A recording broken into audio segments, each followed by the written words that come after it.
dois, um, gravando. Para começar, eu gostaria que você me dissesse o seu nome completo, seu local de nascimento e a sua morada atual, por favor.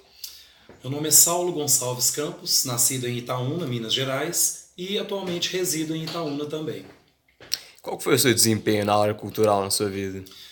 Bom, comecei muito cedo, na verdade, com uma abordagem mais instrumental do teatro. Meu envolvimento com arte ele se deu através do teatro, inicialmente, no ambiente escolar, trabalhando em peças em relação à conscientização contra doenças como dengue ou coleta seletiva, coisas desse nível. Mais tarde, um pouco, isso no Fundamental 1. Mais tarde eu conheci o Silvio Bernardes, Silvinho, professor de História, e o Grupo Corpo e Alma. Eu tive a oportunidade de trabalhar com o Grupo Corpo e Alma ainda bem jovem, na faixa aí de uns 11 anos de idade, com a montagem da peça A Guerra das Mamonas Verdes, que foi uma adaptação do livro do David Carvalho, que é um escritor itaunense também. E dali para frente, só o envolvimento aprofundado no teatro, na verdade. Após essa experiência com o Grupo Corpo e Alma, eu conheci o Léo Souza, que é um ator, diretor também, e professor de arte aqui da cidade. Conheci o Léo ali na faixa dos meus 12, 13 anos de idade também. O Léo já envolvido com o teatro, também mais ou menos na mesma abordagem, uma abordagem mais instrumentalista. E a gente, com esses ideais semelhantes, a gente se juntou e a gente começou a montar. Aqui em Itaúna a gente tinha uns festivais, era o concurso LIC de curta teatro, festival de sketches. A gente participou diversas vezes, né, nesse festival, sempre com montagens autorais, né, o Léo escreve muito bem, a gente tinha o apoio de vários amigos, então esse envolvimento ele se deu aqui na cidade, basicamente com o teatro, né, com essas pessoas que foram citadas já. E fora do corpo e alma, tem algum trabalho marcante? Sim, sim, fora do corpo e alma, trabalhei com o Léo e com o Samir também, que é um ator, diretor e professor também de Itaúna, mas que não vive aqui hoje. A gente teve um trabalho legal há um tempo atrás que se chamava Juízes do Tempo. Era uma sketch, ela abordava temas sociais, políticos, mas de uma maneira bem leve, assim. Não dava nome aos bois, né, mas pegava a situação política do momento. Se não me engano, essa apresentação foi feita em 2013, 2014, por aí.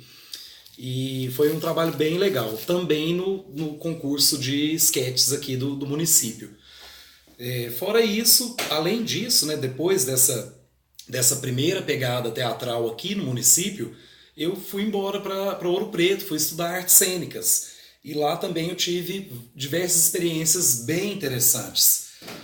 Tanto dentro da universidade como fora também.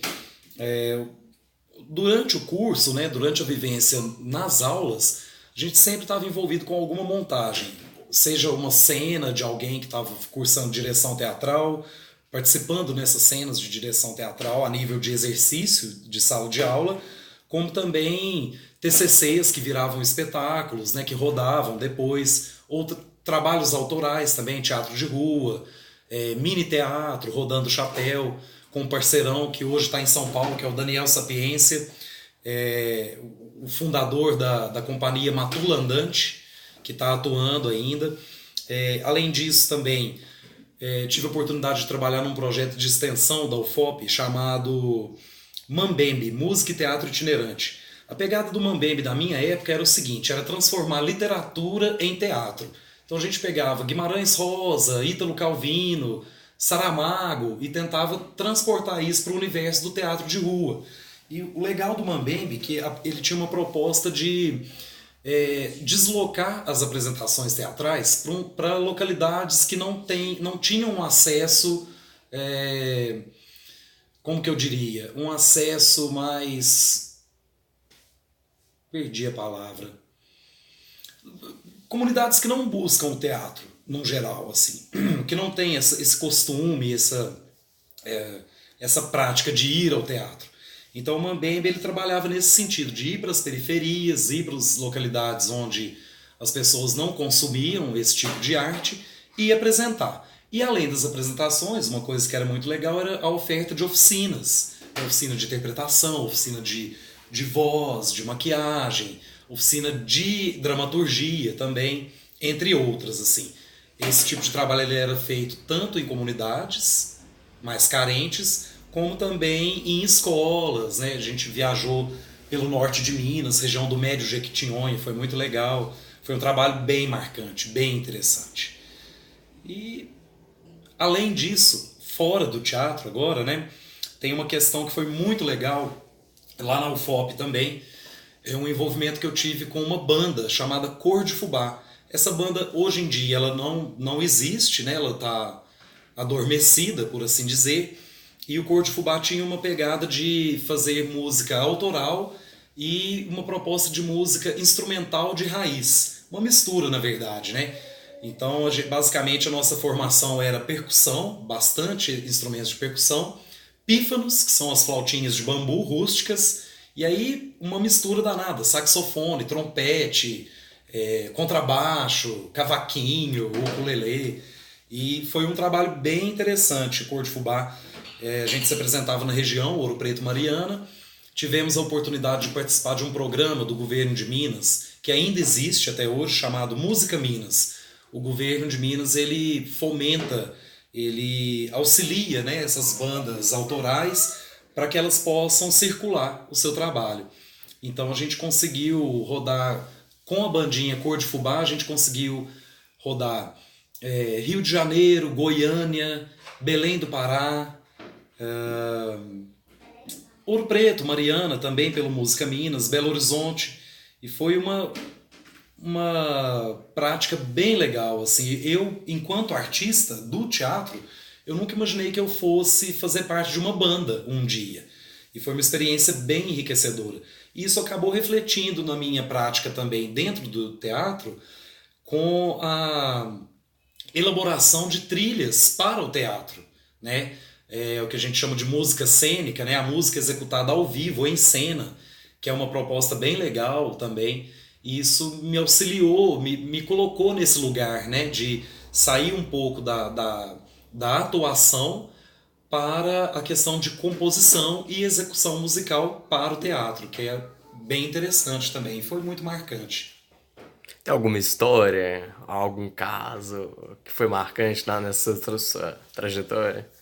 Tem uma história engraçada da época que a gente estava no Médio Jequitinhonha com o Mambembe, e o grupo era muito grande, muitas pessoas, assim, pelo menos mais de 20 pessoas envolvidas no projeto, né? A gente viajava com um ônibus, todo o equipamento no bagageiro, e a gente visitou diversas cidades lá no Médio Jequitinhonha.